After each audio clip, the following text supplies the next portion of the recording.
मैंने 5 साल consecutive election लड़े और अल्लाह के फजल से जीते। वो मेरे पास आए कि जी आपने प्रेसिडेंट साहब के खिलाफ बात की, आपको पता है पर्चा हो सकता है। 4-4 दिन स्लीपिंग बैग में फुटपाथ पे भी सोए हुए हैं। तो देखिए मियां नवाज शरीफ ने कभी भी अगर इमरान खान का भी नाम लिया तो इमरान खान साहब कह के नाम लिया। मैं अभी भी शहबाज शरीफ साहब को कहता हूँ कि जी आपकी जो दी हुई ट्रेनिंग है वो मेरा ख्याल है पाकिस्तान मिलिट्री अकेडमी काबुल की ट्रेनिंग से भी सख्त ट्रेनिंग है।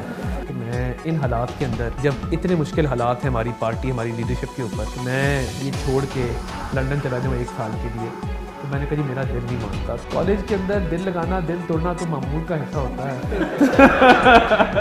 बट एक इंडियन स्कूल टीचर का मुझे ये कह देना इसका पेंसिल बॉक्स चेक करें, इसमें जो है वो पेंसिल बॉम्ब होगा। हर फैमिली की अपनी स्ट्रगल होती है। यानी जो शख्स जेल में है या जो पॉलिटिकल करियर है जिसका, या पॉलिटिक्स कर रहा है या कोई भी काम कर रहा है, तो उसकी फैमिली एक और स्ट्रगल से गुजर रही है। पकड़ा हुआ था इमरान खान साहब और बकायदा मुझे तो कोप करता हुआ लेके जा रहा था। Social media as an effective tool बहुत लेट रियलाइज़ हुआ।